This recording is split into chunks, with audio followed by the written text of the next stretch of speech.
On va commencer notre deuxième table ronde. On va un peu plus rentrer dans l'entreprise. Comment considérer le salarié aidant à l'intérieur de l'entreprise avec des témoignages, une nouvelle table ronde.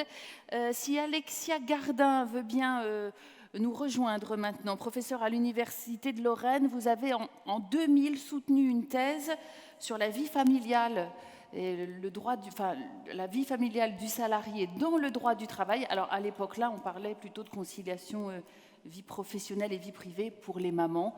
Les débats ont évolué, bien sûr, depuis. Alexandra Gourvenec aussi, merci de nous rejoindre. Applaudissez-la aussi. Je crois qu'on n'a pas applaudi Alexia.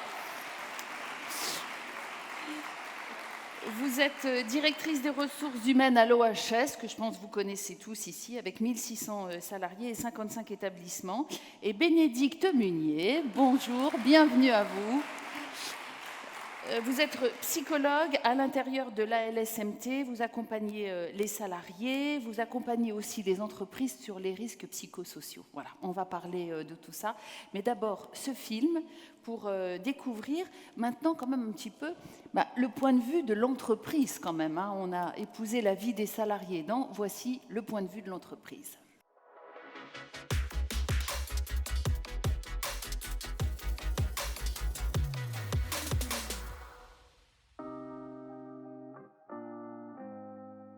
Nous, on travaille dans les ressources humaines, donc un salarié, c'est une ressource pour l'entreprise, une source de production.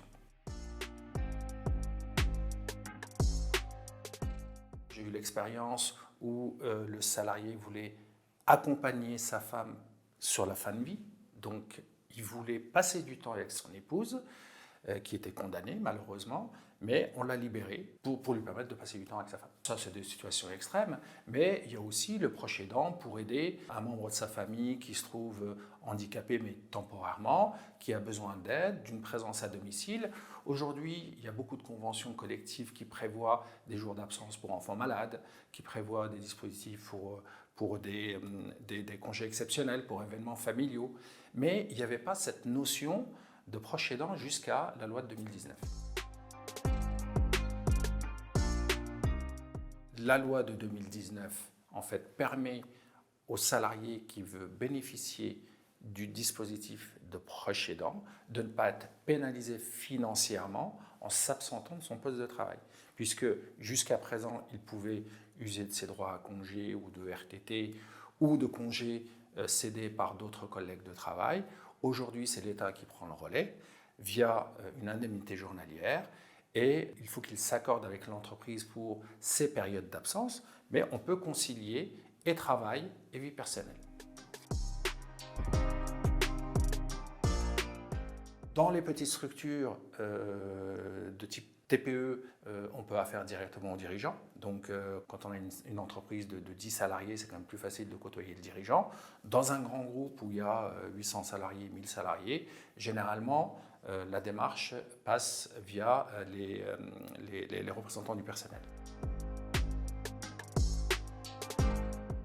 La spécificité de certaines entreprises, et notamment des entreprises de transport, mais comme il peut y en avoir dans d'autres structures, c'est le temps partiel.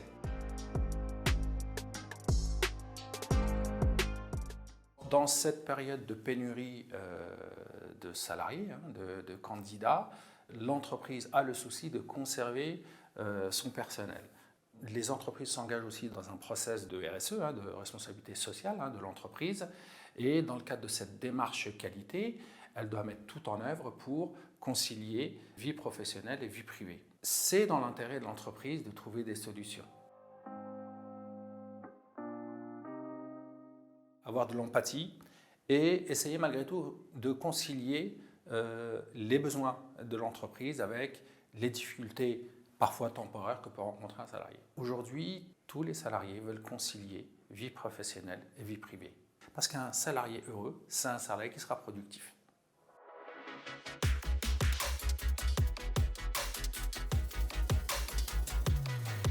Et oui, il ne faut pas perdre quand même, hein. Le but de l'entreprise, évidemment, c'est de produire. Et on entend bien aussi l'importance, pour ceux qui sont en situation d'aidance, de continuer à travailler. Alexien Gardin, on parlait de la loi de 2019, mais c'est en fait la loi de 2015 hein, qui pose un petit peu le cadre des salariés dans l'entreprise.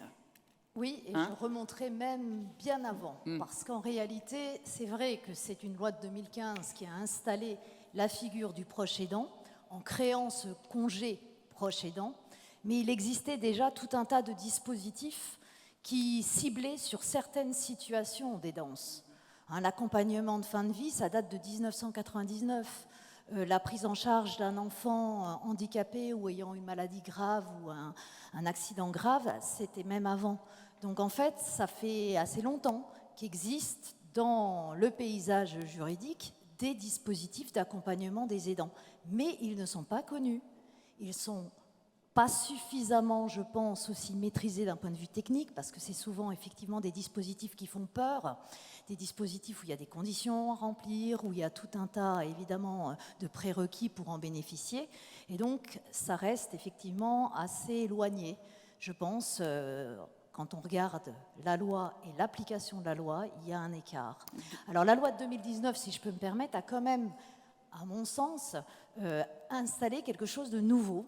C'est le rôle des partenaires sociaux. Alors j'insisterai là-dessus parce qu'en 2019, on a fait de la conciliation du rôle d'aidant et de la vie professionnelle, on en a fait un objet de négociation au niveau des branches. Donc tous les 4 ans, les branches doivent négocier là-dessus. Ça a permis de développer un certain nombre d'accords de branche, avec évidemment une réflexion qui devient sectorielle. C'est-à-dire que je pense que les problématiques pour l'entreprise ne sont pas les mêmes d'un secteur d'activité à l'autre. Il y a quand même évidemment des éléments qui peuvent varier, et c'est peut-être au niveau des branches qu'on peut effectivement adapter ces dispositifs légaux, en trouver d'autres qui seraient peut-être plus adaptés.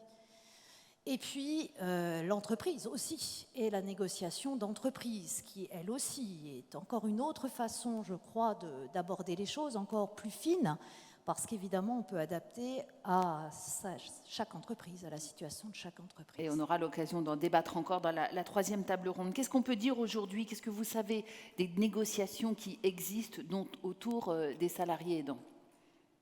Alors, effectivement, c'est toujours une chose de dire que le législateur compte sur les partenaires sociaux, leur demande de négocier, évidemment encore mieux s'ils arrivent à conclure un accord. Une autre chose est de dire qu'il y a des accords conclus au niveau des branches, qu'il y a des accords conclus au niveau des entreprises et que ces accords apportent. Alors c'est vrai que je suis, depuis le début, ces négociations, j'ai accès évidemment à un certain nombre d'accords, j'ai pu observer, alors c'est encore, j'allais dire, en cours, mais j'ai pu observer une montée en puissance quand même de cette thématique. D'abord parce que 181 branches ont conclu un accord. Alors je ne les ai pas tous étudiés, mais il y a des accords qui sont tout à fait remarquables. Et puis au niveau des entreprises, même s'il n'y a pas de statistiques, ça c'est quelque chose qui manque, on n'a pas forcément de statistiques, mais j'ai eu accès alors sur des études qualitatives, c'est-à-dire des études sur le contenu des accords, j'ai eu accès là encore à des accords tout à fait innovants. Alors ce que moi j'appelle innovant, c'est quand l'accord ne se contente pas de recopier ce qu'il y a dans la loi, parce que dans ce cas-là, il n'y a pas d'apport en propre de l'accord. C'est des accords qui pensent d'autres dispositifs ou qui vont ici expérimenter d'autres façons de concilier les temps. Parce que si on prend ce que la loi offre, c'est avant tout des congés. Et quand on est sur la figure du congé, on est sur la figure de l'éloignement quand même de l'entreprise, avec tous les problèmes que ça implique. Pour l'entreprise et pour le salarié. Oui, alors surtout pour le salarié quand il revient. Je pense. Donc il y a un accompagnement nécessaire aussi à ce stade-là. Or, il y a des situations d'aidance qui sont des situations qui nécessitent peut-être plutôt une réduction du temps de travail. Alors dans le petit film, on a parlé du temps partiel. Oui, le temps partiel, effectivement, c'est tout à fait envisageable, une réduction du temps travaillé. Mais encore faut-il qu'on ait des dispositifs adaptés aux questions d'aidance, et notamment tout ce qui relève de la fixation des horaires. Et ça peut être défini par la négociation collective. Donc il y a un relais à prendre. Alexandra Gourvenec, comment ça se traduit concrètement chez vous, dans votre entreprise, au sein de l'OHS, cette loi et cette mise en œuvre? Alors déjà, je voudrais rebondir sur le propos d'Alexia, sur le fait qu'elle sent une montée en puissance et une prise de conscience, j'allais dire, sur ce sujet des salariés aidants. C'est vrai qu'il y a encore quelques années, je pense que ça ne faisait pas du tout partie des discussions dans le cadre du dialogue social. Aujourd'hui, on a des sollicitations et des discussions de plus en plus prégnantes sur ces sujets. Et on ne peut que s'en réjouir, en tous les cas. Même si on aura l'occasion d'en rediscuter, il y a énormément de sensibilisation qui reste encore à faire auprès des différents partenaires. Et on peut faire toutes les lois, écrire tous les accords, faire une charte, faire une belle déclaration d'intention. Si derrière, il n'y a pas ce prérequis de la sensibilisation et de la prise de conscience de cette problématique, concrètement, dans les entreprises, il ne va pas se passer grand-chose. Ça va faire un grand pchit, donc on sera content, on aura écrit un beau document, mais il faut que dans la vraie vie, ça prenne sens et ça prenne corps. C'est un sujet qui est quand même relativement compliqué pour les employeurs. Alors il est très compliqué pour les salariés aidants, on l'a largement évoqué tout à l'heure, mais pour les employeurs, ce n'est pas évident non plus.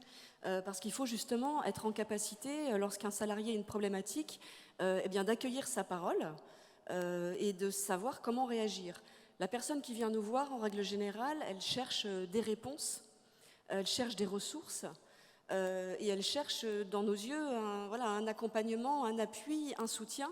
Et quand on n'a pas les clés, les armes et tous les outils dans notre sac à dos, ce n'est pas forcément évident d'avoir une réponse tout à fait adaptée à sa situation. Ça a été dit dans la table ronde précédente, on a tout type aussi de salariés aidants. On va avoir des salariés qui vont nous dire « je viens vous prévenir mais j'ai besoin de rien ». D'autres qui vont nous dire « je viens vous le dire et je suis complètement désemparée, je ne sais pas comment appréhender la situation ». Ou d'autres qui vont justement être complètement combatifs en nous disant tout va bien, je sais gérer, je vais gérer, ne vous inquiétez pas, ça n'aura pas d'impact dans l'entreprise. Il y a souvent des personnes qui sont dans la culpabilité aussi de nous faire cette annonce parce qu'ils ont peur des impacts que ça peut avoir sur le collectif de travail. Est-ce qu'il y a des indicateurs dans votre entreprise? Vous venez vous témoignez, vous vous exposez plus que les autres. On ne va pas vous mettre sur le banc, mais est-ce que vous êtes capable de dire, chez moi, à l'OHS, il y a tant de salariés? Non, honnêtement, non, parce qu'on pourrait faire des statistiques, mais déjà c'est compliqué parce qu'il faut avoir l'information, et c'est toute la problématique aussi d'identifier ces salariés aidants. Et on a aussi des salariés aidants qui font le choix, ça a été dit avant, de par exemple prendre un congé maladie.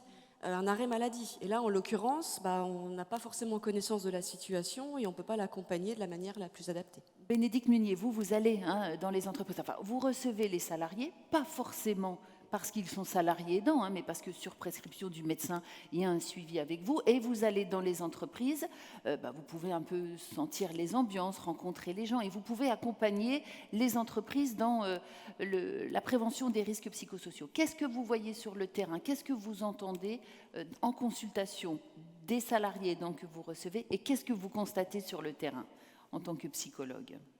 Alors, effectivement, nous, on est deux psychologues à intervenir dans la structure. On intervient sur tout le 54.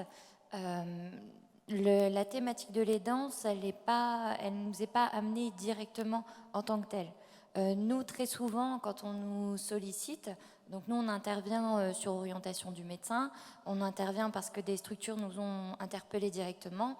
C'est très souvent parce que la structure, le médecin, identifie des indicateurs, on va appeler ça des indicateurs d'alerte, que ce soit sur la santé des salariés, dans les collectifs de travail, sur l'activité, etc. Et c'est en creusant l'origine de ces indicateurs-là que parfois la dimension de l'aidance apparaît. Mais au final, elle est rarement abordée en tant que telle. Vous allez avoir des salariés qui vont vous dire oui, on sait que Paul part plus tard le soir parce qu'il a un enfant ou parce que telle ou telle chose. Mais ça ne va pas forcément être amené sous cet angle-là. c'est pas encore mis sur la table. Les salariés qui sont en difficulté ou qui sont en situation d'aidance ne sont pas identifiés dans les entreprises pour la plupart. Non, en fait, c'est ce que disait, c'est ce qui a été dit notamment à la table ronde numéro 1, c'est déjà d'identifier ce qu'est un salarié aidant. Donc pour pouvoir mettre le nom dessus, il faut déjà avoir la définition de ce que c'est. Et puis il y a la notion de vie privée aussi. Quand on est au travail, Alexia Gardin, on ne parle pas de sa vie privée en fait. On évite souvent, non? C'est un choix, en fait. On a chacun un droit au respect de la vie privée, opposable aux autres, et donc il n'y a que nous qui pouvons révéler ce qui nous concerne. Un chef d'entreprise, un chef de service, une directrice des ressources humaines ne peut pas aller interpeller un salarié ou une salariée pour laquelle il s'inquiète. Il n'y a pas de possibilité d'investiguer pour découvrir l'aidance.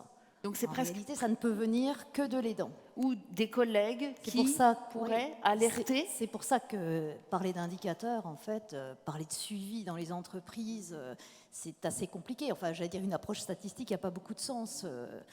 Voilà, c'est un peu la même problématique du reste avec le handicap, parce qu'une personne peut très bien être reconnue comme handicapée sans pour autant le révéler à son employeur, et l'employeur n'a pas de, j'allais dire, n'a pas de levier, et fort heureusement pour obliger à dévoiler cet aspect-là. Quelle crainte, quelle difficulté pour une entreprise, un salarié aidant? Alors, c'est vrai que pour les entreprises, ça peut être, voilà, un salarié vient se fait connaître en tous les cas sa situation d'aidant. Ça peut être une pierre en plus dans le sac à dos pour l'employeur, pour le cadre, pour son responsable. Enfin, je pense qu'il ne faut pas dire autre chose que ça, puisque derrière, donc, naturellement, il va y avoir l'annonce où effectivement la personne va recueillir la parole, va prendre connaissance de sa situation, alors avec beaucoup de bienveillance, même si aujourd'hui la bienveillance ça veut tout et rien dire, mais enfin bon, voilà, on peut plus ou moins être bienveillant. Voilà, je pense que je parlais de sensibilisation tout à l'heure parce que pour moi on ne peut pas être prêt à mener une politique en faveur des salariés aidants sans avoir fait de la sensibilisation, clairement. Donc pour l'employeur, forcément, il va se dire bon, ça m'arrange pas cette situation. Il va y avoir plusieurs warnings qui vont clignoter. Il va se dire, bon, il va peut-être être absent. Quand il va être présent, donc sur le temps où il va être dans l'entreprise, il va avoir une telle charge mentale que si ça se trouve, il est présent, admettons, qu'à moitié du temps s'il a réduit son temps de travail, mais peut-être que finalement, il sera productif que 25% parce qu'il va être tellement pris ailleurs qu'il ne sera pas concentré sur sa tâche. Peut-être qu'il va être même dérangé pendant le temps sur lequel il est au travail parce qu'il aura des choses à régler, un appel, des démarches à organiser, etc. Donc pour l'employeur, ça peut être dans un premier temps vraiment une réelle contrainte et ça peut être très compliqué. Alors après, pour le salarié aussi, c'est une réelle contrainte qui a largement été évoquée tout à l'heure. Et pour le salarié, en termes de gestion de carrière, ça peut être compliqué aussi. Parce que s'il est contraint de réduire sa quantité de temps de travail, ça va avoir un impact aussi sur sa retraite, sur, je sais pas moi, son plan de carrière. Si il convoitait par exemple un poste et que manque de peau, il y a cette situation de dépendance, par exemple, de son papa ou de sa maman qui lui tombe dessus, il va devoir se rendre disponible pour son aidant, donc une opportunité qui peut lui passer sous le nez, pardon pour l'expression. Enfin, voilà, ça a des conséquences en tous les cas plutôt négatives dans un premier temps. Après, à l'employeur d'être créatif aussi, je pense, par rapport à ce qu'on peut proposer aux gens, sachant qu'il n'y a jamais aucune situation comparable à une autre. Les gens n'ont pas du tout besoin forcément de la même chose. C'est ce qu'on retenait aussi de la table ronde précédente, parce que considérer le salarié aidant, c'est regarder la réalité en face. Vous me le disiez quand on préparait cette table ronde, il y a un peu trois familles de conséquences pour la vie de l'employeur. Oui, et juste pour rebondir sur ce que vous disiez toutes les deux, c'est important de ne pas considérer l'aidance comme un tabou dans l'entreprise, en disant ça appartient à la vie privée, donc l'entreprise n'a pas sa place, ne doit pas en parler. L'employeur, effectivement, son rôle, c'est pas d'aller questionner ce qui se passe dans la vie privée du salarié, par contre, c'est de questionner, d'anticiper les impacts que cette situation-là peut avoir sur son travail. Et c'est ce que disait Alexandra, tant on en reviendra à un niveau collectif qu'à un niveau individuel, si on considère ce sujet-là comme tabou et extérieur à l'entreprise, on passe à côté de tous ces enjeux-là, avec les conséquences qu'il peut y avoir derrière, sur effectivement 3 grandes dimensions. La dimension travail, c'est-à-dire que si on n'anticipe pas ça, qu'est-ce que ça peut impacter en termes de qualité de travail, en termes de rendu de service aux usagers, aux clients, etc.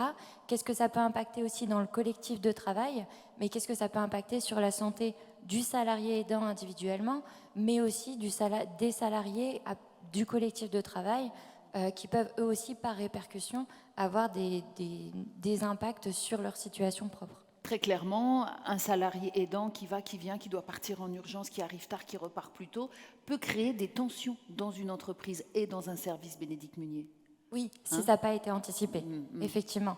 C'est toute la question en fait, de l'anticipation, non pas de l'anticipation de la situation d'aidance, mais une fois qu'on identifie, soit clairement, soit parce qu'on a identifié un salarié qui doit partir plus tôt sans nécessairement mettre le mot dessus, qu'est-ce que ça impacte dans le travail, qu'est-ce que ça impacte dans le collectif, et qu'est-ce qu'on met en place derrière pour pouvoir réduire au maximum ces impacts-là, voire les supprimer. Vous me disiez en quelque sorte, il ne faut pas que ce soit... Le problème, c'est Marc, mais Marc pose un problème au collectif et oblige le collectif à se repenser. C'est comme ça qu'il faudrait réfléchir en entreprise? À mon avis, en enlevant Marc dans l'équation. C'est-à-dire qu'il faut pas personnaliser, en fait. Je pense que l'entreprise a tout intérêt à anticiper tout à fait le problème en se disant que c'est un problème sociétal et que ce problème sociétal, les entreprises ont aussi un rôle à jouer pour identifier les remèdes, les démarches de responsabilité sociétale, éthique.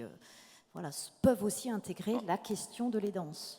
On va y venir effectivement à la RSE parce qu'on voit bien que c'est les enjeux qu'il y a derrière. Mais à mon avis, c'est ce que je voulais surtout dire, c'est pas de personnalisation. C'est-à-dire qu'effectivement, chaque cas d'aidance est différent des autres, mais il y a des besoins quand même qui sont communs. Et donc penser des remèdes à des situations sans être confronté à la situation, c'est aussi ça, anticiper. Très concrètement, Bénédicte Munier, quand vous intervenez dans les entreprises, vous leur dites de prendre le problème comment? Alors, on fait quoi? On se réunit autour d'une table et on anticipe que ça va peut-être arriver demain et on en discute tous ensemble? Alors oui, si on anticipe que ça peut arriver demain, on anticipe... effectivement, et c'est important de ne pas personnaliser. C'est ce que disait aussi Madame la sous-préfète quand elle intervenait. Le salarié, il appartient à un collectif. C'est aussi parfois la possibilité de retrouver une bouffée d'air dans le travail. Et on en parlait dans la table 1 numéro 1, éviter aussi la stigmatisation. L'inquiétude pour le salarié, c'est d'être stigmatisé, d'être personnalisé, que si je dis que je suis aidant, je peux impacter l'organisation du travail, mon collectif, etc. Donc ça veut dire à un moment, si on a l'information ou si on constate que Marc a besoin de partir plus tôt tous les soirs, qu'est-ce que ça impacte? Qu'est-ce que ça impacte au niveau de l'activité? Qu'est-ce que ça impacte au niveau de la charge de travail?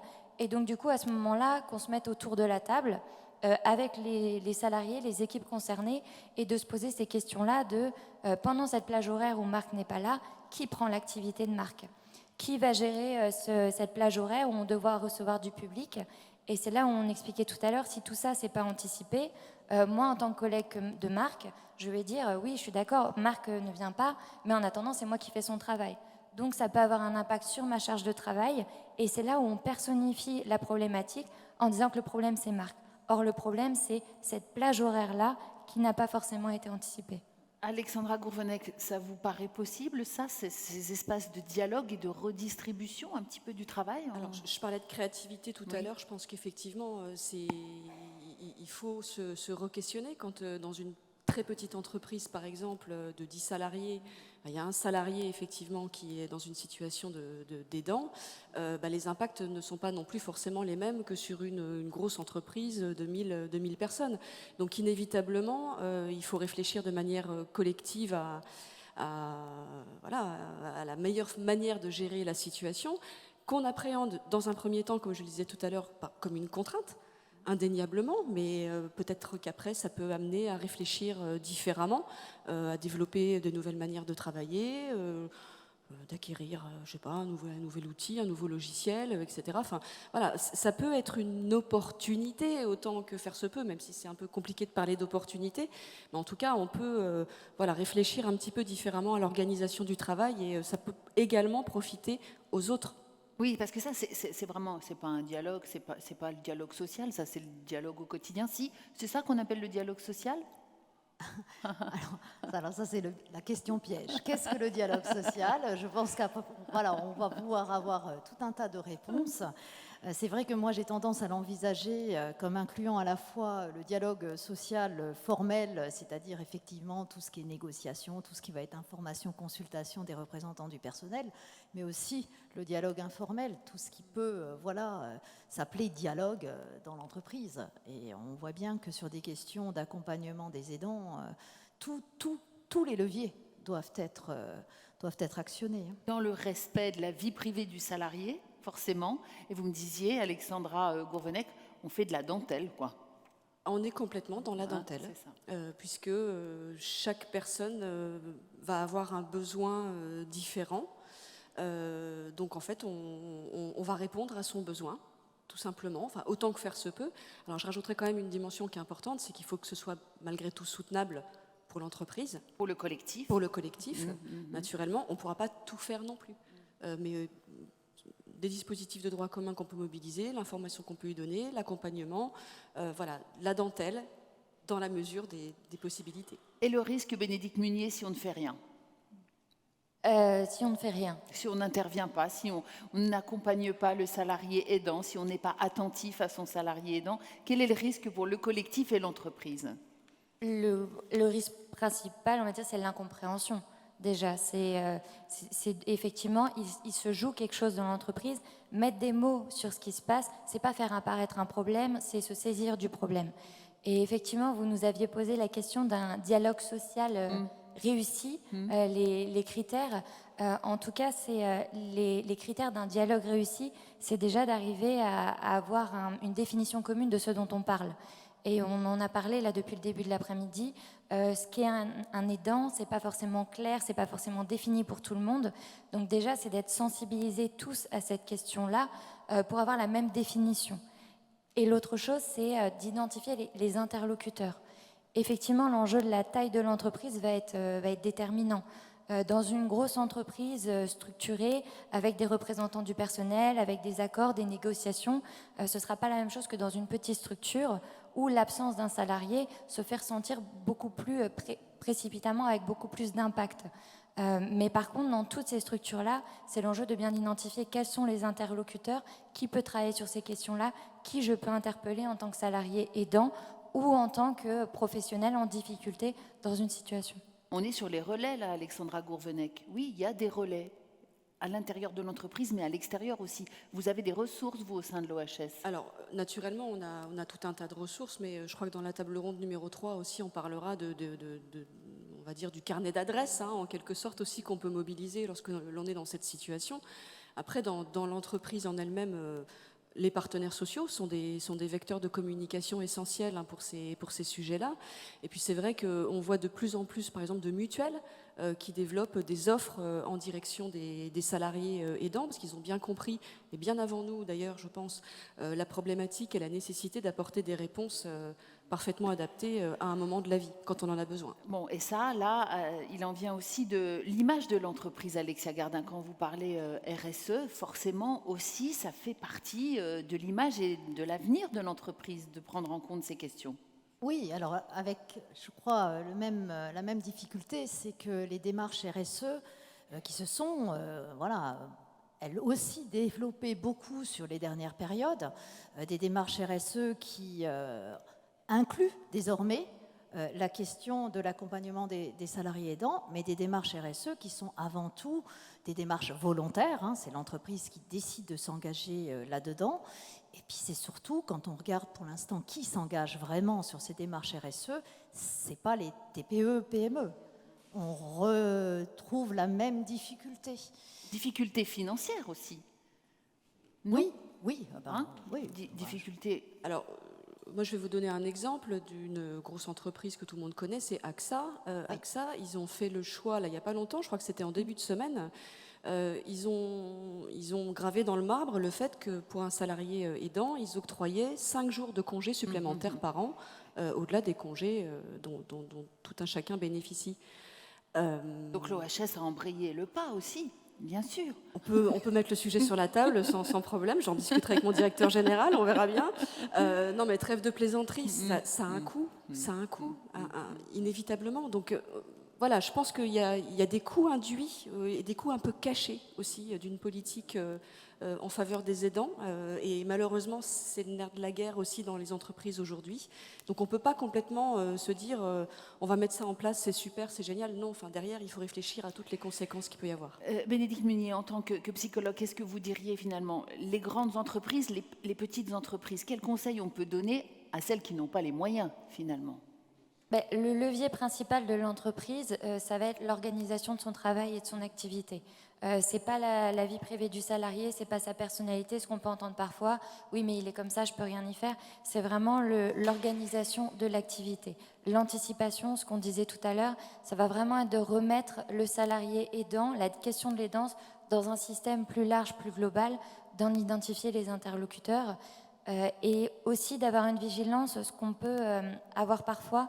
On va identifier l'interlocuteur, le manager de proximité, le N+1, comme le premier niveau. Ce qui est important aussi, c'est d'outiller les personnes qui vont être relais dans l'entreprise, parce que l'objectif derrière, c'est que cette situation-là, finalement, ne fasse pas tache d'huile, ne se répercute pas, pour derrière, en fait, avoir des impacts et des conséquences, mettre en difficulté d'autres personnes dans l'entreprise. Oui, et vous me disiez, attention, grande vigilance sur les N+1 qui finalement, eux, quand il y a tension à l'intérieur d'un service avec un salarié donc qui n'est pas là, qui s'absente, c'est le N1 qui va récupérer parfois la colère ou l'incompréhension de ses collègues à ce salarié aidant, hein. Oui, d'où l'intérêt vraiment de lui aussi qu'il soit sensibilisé à cette question-là, de pouvoir l'accompagner, qu'il ait aussi des relais, parce qu'effectivement, son rôle n'est pas uniquement de gérer ces situations-là, mais d'avoir les moyens de pouvoir le faire. Donc formation, réunion, sensibilisation, ça veut dire quoi? Sensibilisation, c'est par exemple ce qu'on vient de faire aujourd'hui, sur de quoi on parle, quels impacts ça peut avoir, comment je peux avoir des outils par rapport à ça, à qui je peux me référer, etc. Oui, c'est ça, hein, Alexia Gardin. Il faut que ça diffuse, que l'esprit de la loi diffuse et que les partenaires sociaux discutent entre eux. C'est ça, oui. Sensibiliser? En fait, sensibiliser, c'est déjà aussi avoir une action à direction des salariés pour les informer, c'est le premier niveau quand même, de ce qui existe comme dispositif d'accompagnement. Après, évidemment, c'est penser des dispositifs qui viendraient s'ajouter aux dispositifs existants et qui pourraient être des dispositifs maison. Voilà. Mais là, on achoppera effectivement quand même, on l'a dit, à la question des moyens. Parce qu'on a parlé d'AXA France, et c'est vrai que j'ai étudié tous les accords d'entreprise de AXA France. Et c'est vrai qu'en matière d'accompagnement des aidants, ils proposent des choses très innovantes. Mais voilà, toutes les entreprises n'ont pas les moyens d'AXA France. Donc c'est là où, évidemment, c'est plus compliqué de considérer qu'on peut tous faire la même chose. Est-ce que ça veut dire que si la situation d'un salarié aidant qui va créer une difficulté dans une entreprise, est-ce qu'il est le révélateur que la difficulté existait déjà avant et que le dialogue social n'est pas bon dans l'entreprise? Qui veut répondre à cette question, si vous l'avez comprise? Elle est dure, la question, hein. Je ne sais pas si quelqu'un veut y répondre dans la salle. Oui. Oui, le salarié aidant révèle une situation qui était déjà là. En tout cas, ça reboucle sur ce qu'on disait, c'est l'idée de ne pas forcément personnaliser et personnifier. C'est derrière, pour faire un parallèle, c'est comme quand il y avait cette période Covid et où on disait le Covid a généré des difficultés, a généré des problématiques. Très souvent, ce qu'on voyait, c'est que le Covid a amplifié en fait des fragilités qui pouvaient être existantes et qui se révèlent à cet endroit-là. Donc c'est pour ça que nous, vraiment, ce sur quoi on insiste dans notre activité, c'est parler du travail, parler du travail, parler du travail. Ne parlez pas d'une situation particulière, d'une personne, mais vraiment qu'est-ce que cette situation-là a pu désorganiser, peut révéler dans les difficultés plus globales qui peuvent se retrouver dans la répartition de l'activité.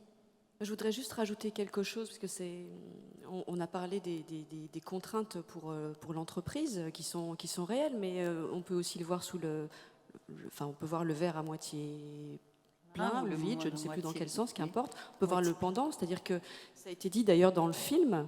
Aujourd'hui, on a des salariés dans nos entreprises qui ont des expertises et des compétences spécifiques que l'on souhaite conserver. Donc accompagner aussi un salarié aidant qui en a un moment besoin dans sa carrière professionnelle, c'est aussi lui démontrer à travers toutes les politiques de responsabilité sociétale que voilà, on prend soin de lui, qu'on fait attention, qu'il y a une vraie politique sociale dans l'entreprise. Donc en termes d'image, on en a parlé tout à l'heure, ce sont des leviers d'attractivité et de fidélisation indéniables. Voilà. On peut aussi tirer, en tant qu'employeur, une vraie fierté à accompagner un salarié et à le réaccueillir aussi, peut-être, s'il a été absent une certaine durée. Voilà, on peut prendre du temps pour lui expliquer ce qui s'est passé pendant qu'il était absent, pour le remettre au goût du jour sur des choses qui auraient pu évoluer. Et on peut aussi profiter, même si il faut que ça soit traduit de manière concrète, mais de toute l'expertise aussi qu'il a développée pendant son expérience d'aidant. Malgré tout, ce sont des personnes qui, on l'a dit, combinent tout en même temps, qui ont des capacités d'organisation, qui ont des capacités de résilience, d'écoute. Ce sont des valeurs et en tout cas des qualités qui peuvent être transposables et importantes pour une entreprise. Plus d'humanité, disait tout à l'heure Anne Carly dans son témoignage. Denis Renaud, vous disiez de l'amour pour ouvrir cet après-midi de débat. Bon, ça s'inscrit pas dans la loi. Hein. Non. Non. Non, ça ne s'inscrit pas dans la loi. La juridiction n'y fera jamais rien. Et par contre, ça s'inscrit dans le collectif, parce Oui. qu'on parle beaucoup des soft skills pour les salariés, pour un salarié, mais c'est aussi des soft skills, des compétences collectives, d'entraide, de collaboration et d'adaptation. Et c'est aussi ça qu'on recherche aujourd'hui dans les entreprises. Ça va être des équipes qui sont en capacité de s'ajuster, d'autant plus qu'on sait que ça va être que ce soit pour les salariés aidants ou pour d'autres problématiques. Et donc, du coup, ça, on développe ça dans le collectif en parlant et en rebondissant là-dessus. Bon, c'est inscrit dans la Constitution quand même quelque part, non? L'humanité, Ça, oui. Oui, dans oui. la Constitution. Quand même. On peut y faire référence. On peut se référer, ne serait-ce qu'à la devise républicaine, Tout à fait. et ne pas oublier fraternité. Tout à fait. On Merci. oublie souvent. Voilà, je crois qu'on a fait le tour des débats. Merci beaucoup à vous trois.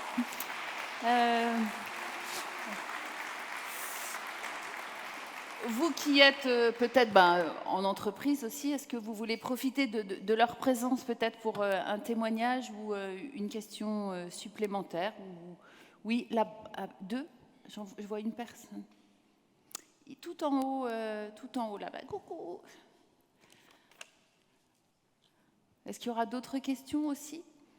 Après, nous aurons Anne-Marie Monchamp avec nous, la directrice générale de l'OCIRP, qui devait être là, mais qui n'a pas pu nous rejoindre finalement, et qui se bat pour faire émerger justement la question des aidants dans notre société.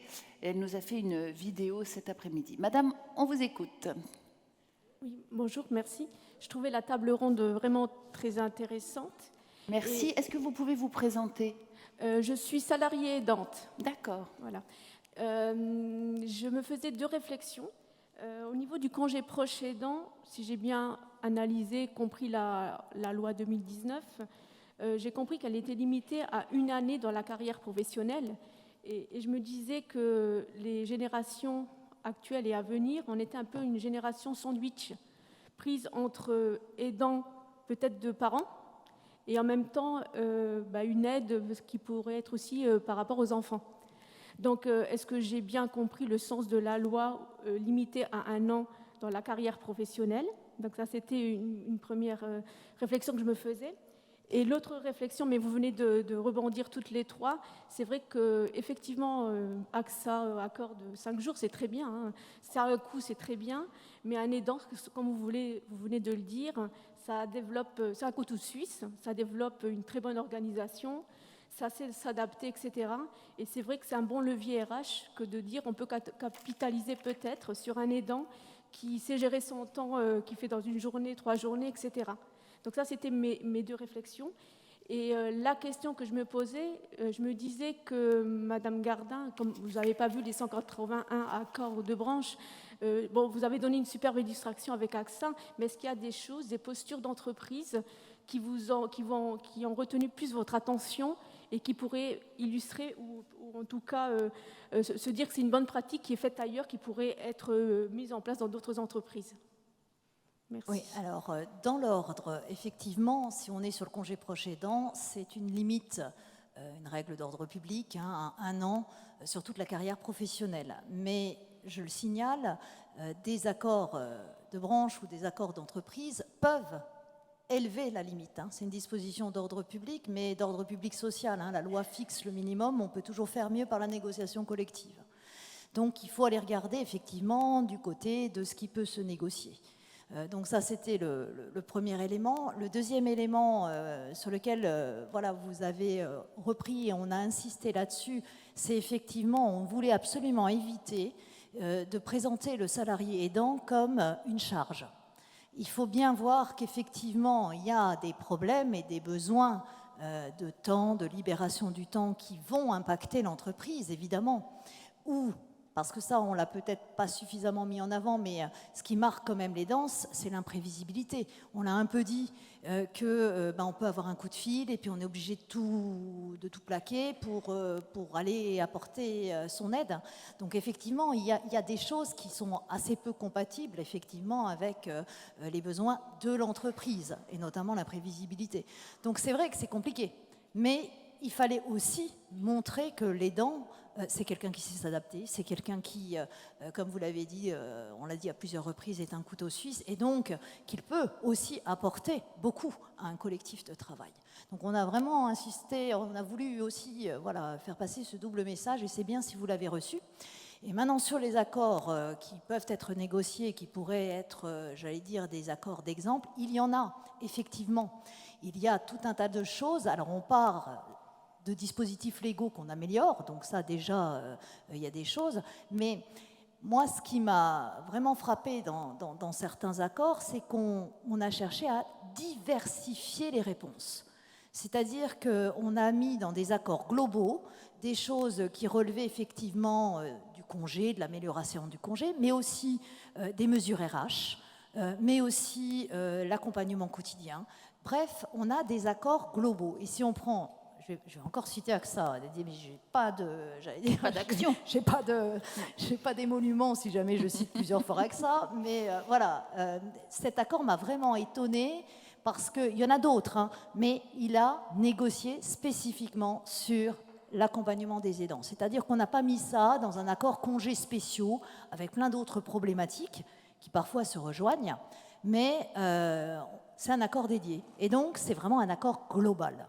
Donc ça, j'ai trouvé vraiment de bonnes pratiques. Alors, il y en a d'autres, entreprises qui ont aussi pris cette option, mais je trouve qu'en faire un objet spécifique de négociation, je pense que c'est de bonne politique. Voilà. Est-ce qu'il y a une autre question dans la salle, avant qu'il ne soit trop tard? Oui, un témoignage, oui. Il y aurait une question quelque part? Je n'ai pas eu le temps de balayer toute la... Non. En fait, je suis salariée aidante. Je souhaite faire part de mon témoignage parce que j'ai été effectivement épuisée par ce rôle. Donc j'ai été en arrêt de travail et je me sentais coupable vis-à-vis effectivement de mon employeur.